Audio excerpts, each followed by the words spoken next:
Hey everybody, Rachel here from Rachthestamper.com, and today I'm going to show you how to make this, I guess you could call it like a fun fold or gatefold card. I did do a little whoopsie here. I accidentally tried to glue the whole panel down, so now it's kind of like a tacky. The good part is if you let it dry, it will just become tacky. The other thing you can do is if you have an embossing buddy, if you run it over this, it does reduce the stick. But this is a gatefold card, and gatefold cards can be a little bit tricky to make to get the two parts of it to line up. So I'm going to show you a really simple way to do that. So our color coordination today is pecan pie, calypso coral, and crumb cake. So we're using a crumb cake base, and I thought I would take the opportunity to show this to you guys because maybe you've never seen it before. Maybe some people are new. But this is a full sheet of cardstock. So it's 8.5 by 11. So you can either get 2 short and wide or hamburger size cards out of this, or 2 long and skinny or hot dog size cards out of this. So what we're going to do is I'm going to show you how to cut it in half. And we are going to need to cut it in half so we have 2 longer, so if you could see like this, 2 longer size card bases, or wider, not longer, 2 wider. So we're going to cut this in half at 5.5, and then I'm going to show you what to do. So all of your cardstock will come in a full sheet, and then you can make the decision of cutting 2 pieces like this, or if you wanted 2 long pieces. But this is for 1 card base. So what we're going to do for this is normally when you make a card base, you would score it in half at 4 1/4. But since we are going to have the 4 1/4 portion in the middle, we're going to score this at 2 1/8. And just in case you didn't know, this light blade is for scoring, which puts the indents to make it fold. The dark blade is for cutting. So what we're going to do is we're going to score that, and then we're going to leave it. So we're going to just have one side scored. And the reason being is when you fold it this way, you can fold this half in, and then you'll have a perfectly even piece instead of, as you see when I did it here, I did not score this correctly, so I didn't do it the way I said that I did. So there's a little, like a gap tooth in there. While I have this out, I'm also going to cut a piece of, I think I have a piece of pecan pie here. So we want it to be 5 1/4. Oops, wrong one. By 4. And that's going to just layer over top of this. The only thing I will say is that you just have to remember not to glue it on both sides like I did. And then we need one more piece of whisper, or not whisper white. Geez, we don't even call it whisper white anymore. Of thick white or basic white. And this is going to measure 3 3/4 by 5. Just make sure I just have one piece. You're going to need some scrap pieces as well, because we did do a little bit of die cutting. So this is die cut with calypso coral, and it has adhesive sheet on the back, so it makes it easier. This is die cut from a piece of basic white. This is die cut from crumb cake. And then if you wanted to add anything else to the inside, it's just up to you. So again, this is going to measure 5 by 3 3/4. And this does open the different directions. So you can see normally my cards open and the body of it is stuck to this side to the right. So this one's a little different. It opens to the left. So you can do whichever way you prefer. So this is going to be our bases for now. We're going to do a little bit of stamping because we have to do a little stamping on our base and a couple other things. So I'm going to just take the protective sheet off of my waffle flower grip mat. So I do have a piece of white. We're going to use that. We also need to, we're just going to stamp on that. We're also going to stamp all over the background of our white panel. We do need another white panel for the inside, which I neglected to grab. Let me just grab one more and I'll cut it really quickly while we're here. And so you do, this one is going to measure though 4 by 5 1/4 for the inside.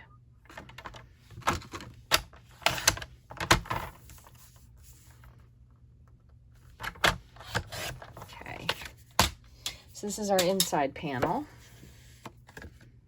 A little ridge there, so I'm going to set that one on the side. So what we're going to do is we're going to stamp our starfish first, and then I'll show you about the rest of the stuff we're going to do. So the starfish I did in pecan pie. There are 2. So this bundle you can actually currently get for an additional 10% off right now. Move that over. through the end of June, so through the 30th of June. So I'm going to use the large starfish. And this does have a coordinating die, so we will cut that out. This doesn't really have a lot of steps to it. But I want to show you one other thing, and I just had a little piece come off, and that's why I want to show you this. So when you very first get your photopolymer stamps, sometimes they can have a little bit of residual stick to them. They can have like a little bit of debris from the factory, I guess. So I'm just going to give this a little spray with my Stampin' Mist. In case you've never seen this and you've only ever seen the chamois, this is Stampin' Mist, which does come in a larger bottle now. This is the bottle that it comes in. This is the newer bottle. So if you have the little ones, you can still refill them because that's what I usually use. And you want to use that with this. This is called a Stampin' Scrub. So basically both of them are the same. One side is going to be the dirty side, which you would clean your ink from, and the other side is the clean side. So you kind of rub it over. And you do have to clean these out every once in a while, but they really do last quite a long time. So if you ever have issue with your stamp not stamping correctly, try doing that. Just clean it. And we're going to grab our pecan pie. 9 times out of 10, if you can't get a clean image or a good image, it's probably because your stamp is not properly seasoned. Like a piece of crab with New Old Bay. So this is full strength. I probably stamped this off a little bit first because it's been a little bit since I made this. So I could have stamped it off and done the second one. This probably will lighten up a little bit. I'm going to keep this out because we are going to also use, I'm just going to move this over for a moment, our base. Now, if you wanted to, you could use the larger starfish. So maybe I'll just do a couple. And I'm going to just do them without re-inking. Now that's the risk you run sometimes if you do something without re-inking, but we're not going to worry about it. It's going to be fine. I'm going to stamp off. Okay, then I'm going to go ahead and grab my smaller starfish, which is right here. So again, I've used this one a lot, so I'm not really worried about it so much. But if you wanted to, you could go ahead and season that also, clean it. I'm just going to kind of change the angle a little bit so they're not all the same. And then finally, I'm going to add in some dots.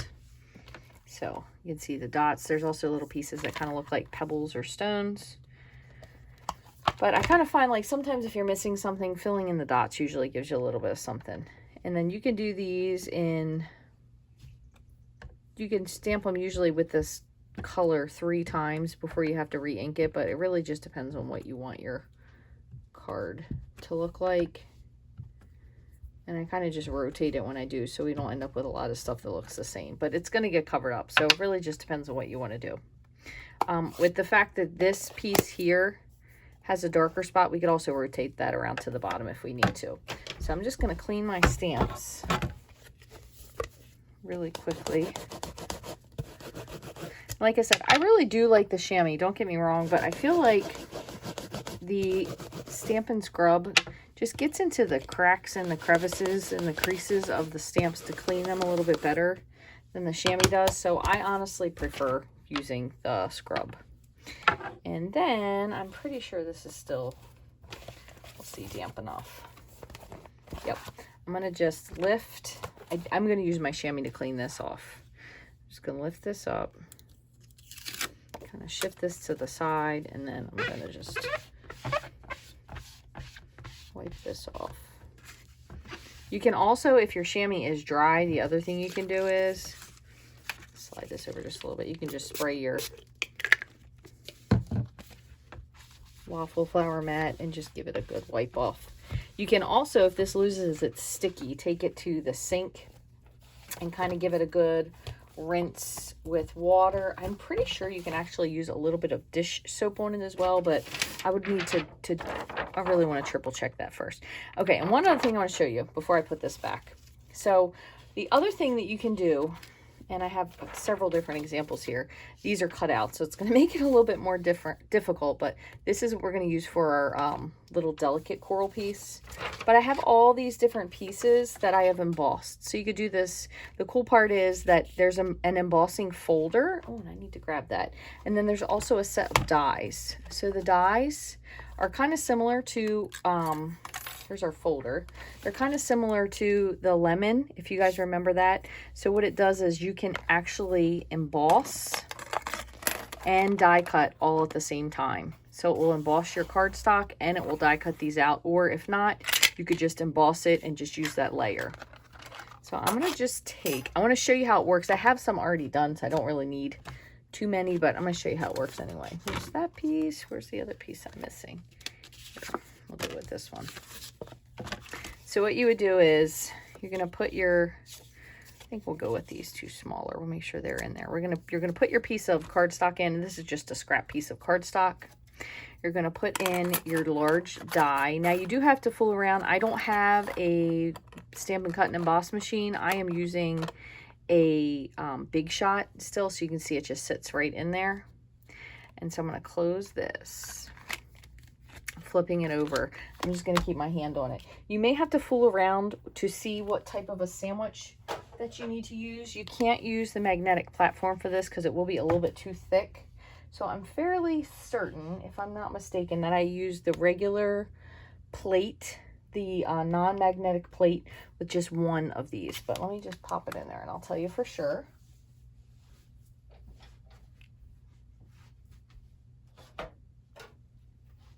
So I feel like I used this, just the regular Big Shot platform, with one acrylic plate. So I'm going to start cranking it through and I'll let you know if I hit any resistance. Actually, nope, that's not quite enough pressure. So you probably do need both. So I'm going to put this underneath, on top, and then another clear acrylic plate. It may feel a little tight, and I'll tell you if this is not correct. Nope, that's definitely not correct. That one's too big. So maybe it was just the blue plate. Let's see. Yep, I feel like sometimes when I tell you this, I tell you something different every time.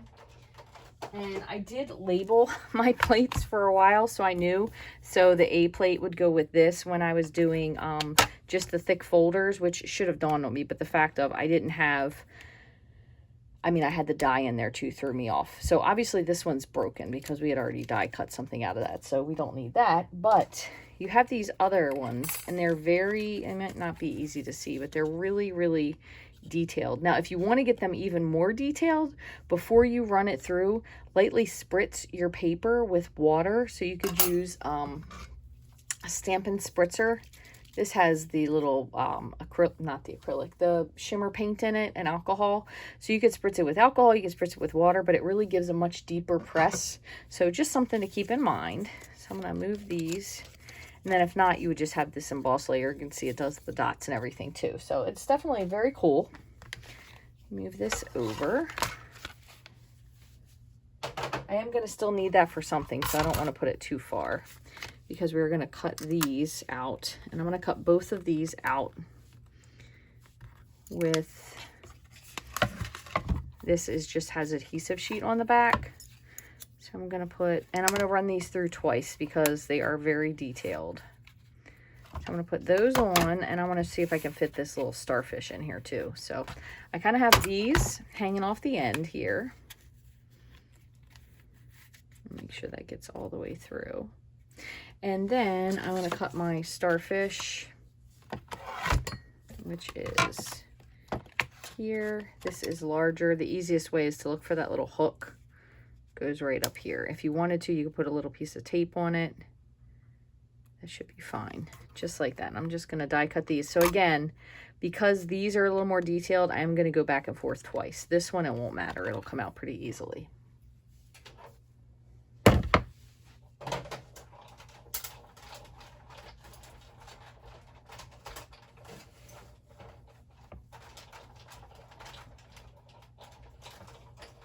And the easiest way to check before you're finished is to just pick this hole, conglomeration up. And you can look at the back side.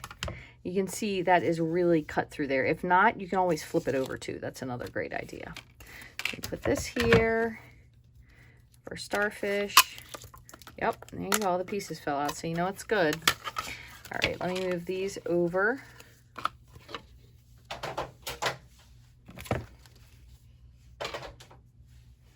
Move all this extra stuff. Oops, out of the way. The reason why I wanted to leave this on here is because I wanted to show you what I did with these. I sponged them. This one, you could sponge if you want to, but really not necessary. And I'm also going to, you can see this popped out, so we just have all those little pieces in there. And I'm going to just take a little poker tool and just pop. Oh, that's not the poker tool I wanted.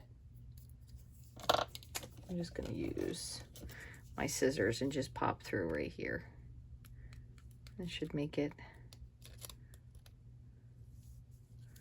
come out enough.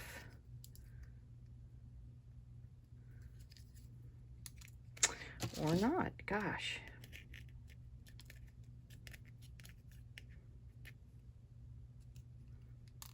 Okay, here we go. So you're just gonna pull, oh, I don't want to pull my adhesive. Pull this out and then everything will fall out. Okay, so we'll go over that in a minute. I just want to move these out of the way so you can see the rest of what we're doing. The nice part is everything kind of nests in there nicely. So we'll clean that up in a little bit. All right, so what we're going to do is with our peach pie, I'm sorry, not peach pie, pecan pie, different pie, we're going to just grab our blending brush and I'm going to just dip in this a little bit. And I kind of just went in the center just to add a little bit of highlight of color to the detail there, which is pretty cool. It doesn't need to be too dark. If this is too dark for you, you could also do this with basic beige, which would be cool. And then I kind of roll it because I feel like it gives a little depth when it sticks out against the card. So for example, it just kind of brings it up from this level a little bit. All right, so really, I think the only other thing was if we wanted to put something on the inside. This is our inside panel, and I'm just going to put in just this smaller sand dollar. And again, before I stamp this, I'm going to just run this over on my Stampin' scrub. Just make sure it's nice and clean so we get really good detail. All right, so once again with the pecan pie, if you want to, you can always stamp off first if you want to see what it looks like. I know that's not a great example, but you have to remember this is a little bit slippery. So I'm going to stamp over here on the side.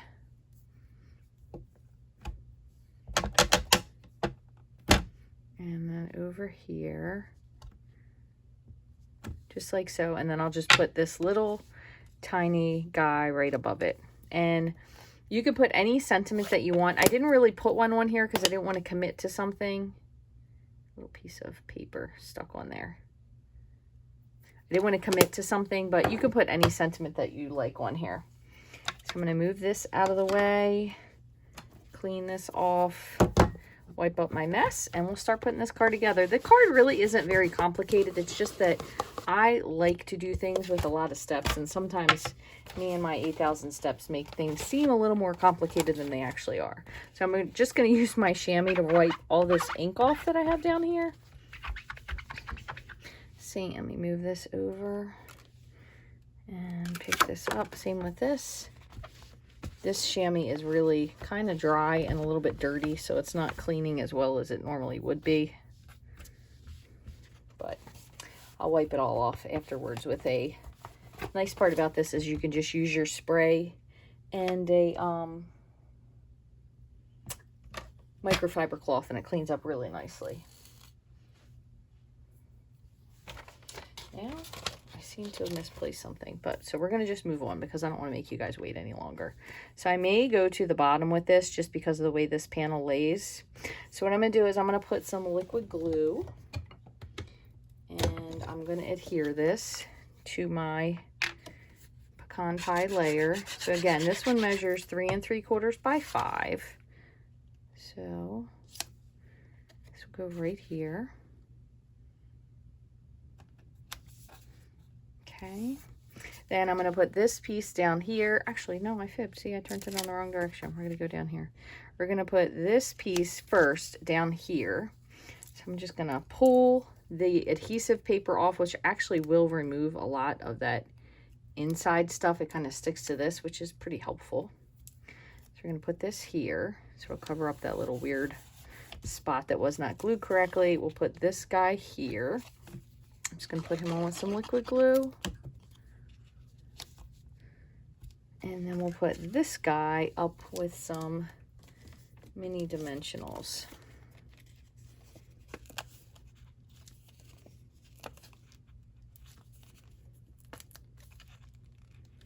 And I may flip this over just to check and see if anything's hanging before I glue him down, just because I don't want any of these little pieces peeping through. Let's see, and if so, yeah, I figured they would be. We'll just hit these with our snips.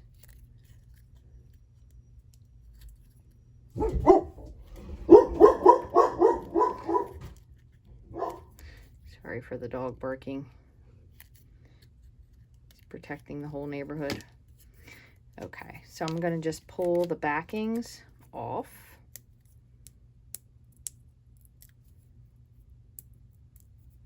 You could also use the foam strips if you wanted to do thinner pieces that you know, so you don't have to trim around it.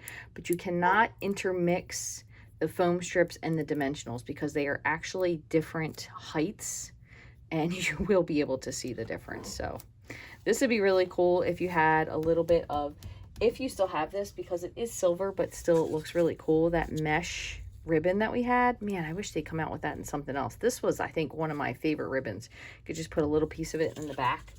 Super cool. Hoping they come out with that one again sometime soon. All right, so we have that. And then we have this piece here. And just to continue, I'm going to go ahead and take this. This is the other one that was left. And I'm just peeling the backing. And it took almost all those little doodads off. Maybe one. Just stick this right here. Other thing you can do with these two, see if I can find one that's got some in it. You could even go over this with your Wink of Stella if you wanted a little bit of sparkle to your coral there. You could even do that here. Just make sure that if you go from anything that's dark to white, you're careful because it will bleed the color and then you can put it onto something else. So be cautious when you do that. All right, so finally, this is going to be our inside panel. We have our last piece. This was just an extra piece, which is why I didn't use it. And I cannot find my little cover, so I'm going to show you anyway. So we had our one folded piece here, and this is just going to hold it in place for me, so it's fine. What you're going to do is you're going to bend this and kind of bring it so it just kisses the other side and press. And then I'm going to hit this with my bone folder. I'm going to hit this side too while I'm at it. And there you have it. That's it. And then you have a perfect gatefold card every time. So I'm just going to put this on.